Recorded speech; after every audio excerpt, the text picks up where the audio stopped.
You knew it was only a matter of time before I did this, bitch. 1975's Jaws was directed by Steven Spielberg and is written by Carl Gottlieb, Peter Benchley, with uncredited writing work from Howard Sackler and Spielberg himself. And this film follows Chief Brody on Amity Island as he discovers a shark is starting to swim in the waters and eat the citizens of Amity. After the mayor of Amity convinces him to not bring up suspicion of a shark, he puts it aside until he is finally confronted with it face to face at his own beach and realizes he made a mistake in not telling people about it and decides action needs to be taken to stop the shark. Anyone who knows me and anyone who has followed me for any period of time knows this is my all-time favorite movie, and it is a classic, so naturally at some point in this series this was going to happen. The reason I kind of didn't launch with it or only got to it until now is because I just recently got the 4K disc. It's beautiful and awesome, and I got to rewatch the movie again, obviously, and I also just bought tickets to see it on the big screen when theaters reopened, so I'm just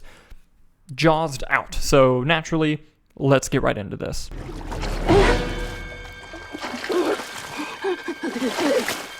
This film opens from the perspective of the shark swimming through the ocean as a swimmer decides to go for a little swim while trying to seduce a boy who gets drunk and passes out on the beach, and then the ultimate scene happens. This girl just gets ripped to shreds, but you don't really see any of the violence. You just see the acting, the horror on her face. You can just tell she's experiencing grueling pain.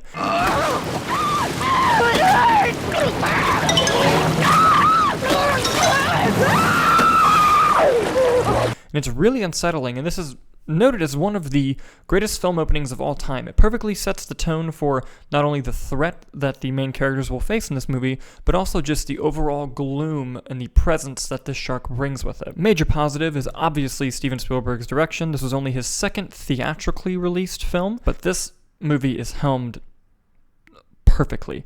There are very, very few films in my life that I would describe as perfect movies, and I do believe Jaws is one of them. The film's screenplay is also very compact and very tight. It leaves no room for any, there aren't any scenes that are unnecessary, and the pacing always flows. You are never bored when you watch this film. Even when nothing huge is happening on screen, you're very invested in the characters and the story and the dialogue. You're always being sucked into this movie. Another thing this movie does excellently is its suspension of disbelief. It starts in one place, and gradually throughout the movie, it kind of gets away with a little bit more and more into the fanatical because it hooks the audience in and slowly brings them there. If you watched the opening of Jaws and then you watch the ending of Jaws, you'd be like, how in the hell did this all get to that point? But when you gradually watch the movie, you perfectly buy into it, and even things that seem ridiculous, it doesn't even really matter to you because at that point in the story, they've made it seem realistic enough. But I think the biggest positive for this film, and for any movie that I consider classics and great, a major, major positive is the characters, particularly the three leads of Roy Scheider's Chief Brody, Robert Shaw's Quint, and Richard Dreyfuss's Matt Hooper. They each play a very different part in how the shark is to be defeated, but they also need to sort of come together and form a team.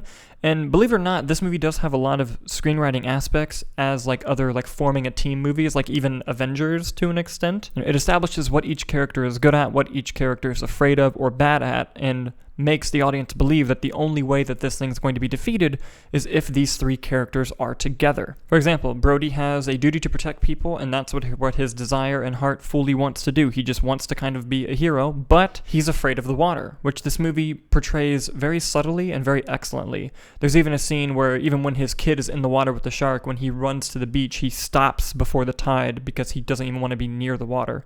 It's really great stuff.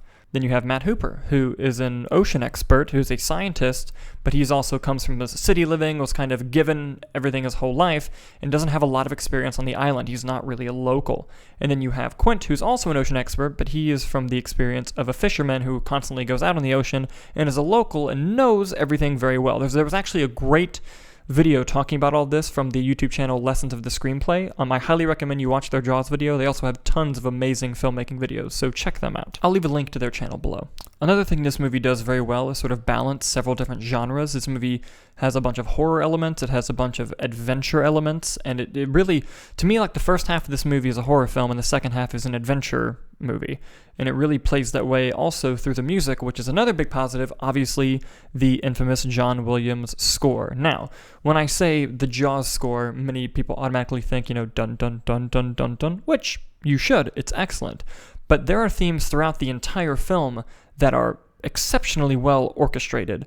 And I think that overall the film's score deserves a lot more credit than it initially gets, because people only really tend to recognize the Sharks theme, when really there are themes throughout this whole movie that are excellent. This film also does a really good job of taking like a sort of big blockbuster idea, but bringing it down to an emotional, personal level. Like, one of my favorite moments in the movie is when Chief Brody is confronted by the mother of a child who was killed by the shark, because she learned that Chief Brody knew there was a shark and still let kids go swimming, and therefore, as a result, her son is dead.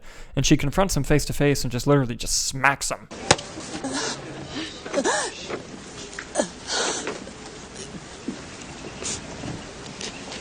I just found out that a girl got killed here last week. And you knew it. You knew there was a shark out there. You knew it was dangerous. But you let people go swimming anyway. And she kind of goes on to expose him in front of all the people of like, hey, you knew that this was a problem and you still let it happen. And, you know, at that moment for Brody, he kind of realized that he made a mistake in listening to the mayor and kind of sort of letting this corruption take over him because of what had happened. And from that point on in the story, he, you know, decides, you know, from there on out, he's going to listen to his instincts and not, you know, take orders from any sort of higher-ups. Another thing this film does really well is just the overall blocking of the scenes, especially to reflect the emotion or the attitudes of certain characters at particular moments. For example, there's a scene in the beginning where everyone is in the crowd talking about, you know, how after the boy had been eaten, like, how is, you know, what are we going to do? Are the beaches going to close? And in the scene, Chief Brody is actually standing towards the people, because he doesn't really feel like a part of that board, about the board that's about to tell them that they're only going to close beaches for 24 hours. He knows that he wants them to be closed longer and that something needs to be done, so he literally stands until the mayor literally says, Martin, would you please? Chief Brody. Another great emotional scene that also includes blocking that I'll involve is the Quint scene, the Quint USS Indianapolis scene towards the end of the film. You don't really know this character's motivations until this point in the movie, when he reveals that he was on the USS Indianapolis, which is a real-life famous submarine that got torpedoed in World War II, and a lot of the surviving crew members were eaten by sharks. And as he tells this story and kind of relives the horrors that he goes through, you know, it really kind of puts the other characters into perspective of like, oh, no wonder why this guy wants to kill the shark so bad. He almost feels as if it's a personal vendetta.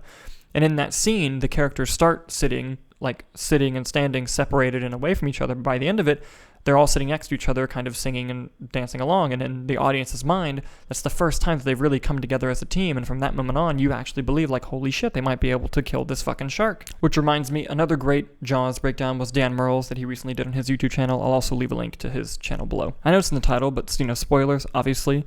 The climax of this film, when the shark finally gets, you know, blown the fuck up, it's such an audience-arousing moment. Like, I can't wait to watch this in a theater like I'm going to, because I hope that the audience gets rowdy, because I know I'm going to.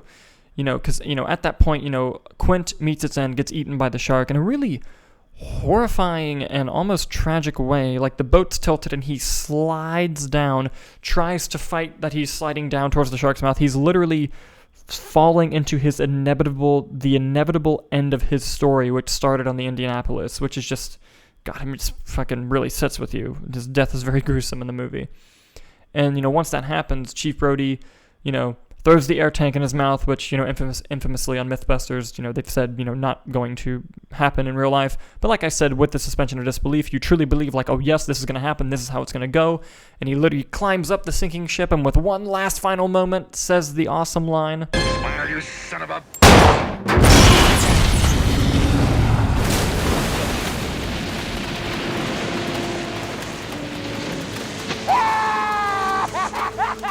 just like peak blockbuster cinematic storytelling. And, you know, this isn't a video about like the making of Jaws or, you know, what the legacy that it has, but if you don't know anything about the story of Jaws or about, like, you know, the production problems it had or how it became like the first summer blockbuster, I highly recommend you look into these things. Or if you want me to make a video about that, just comment below and maybe I will. But this is a very fascinating story just behind the making of this movie other than the film itself. And kind of like Casablanca a while back, in terms of negatives, big fat zero. I think that this is a perfect film. In my eyes, I mean, I know that all film is subjective, you probably think differently, but this is a film that I can consistently watch all the time and never get bored of it. I watch it every year on my birthday. It's just such a great piece of cinematic history and just a great movie to watch for any failing. And I will add, the mayor in this film, he gives such a great performance, and a lot of what he says in relation to the shark and not wanting the public to know about it is actually pretty ironically mirrored with, and especially living in Florida, it's just really like, oof, that kind of reminds me of what's going on right now. So here's just a couple clips to sort of parody that fact.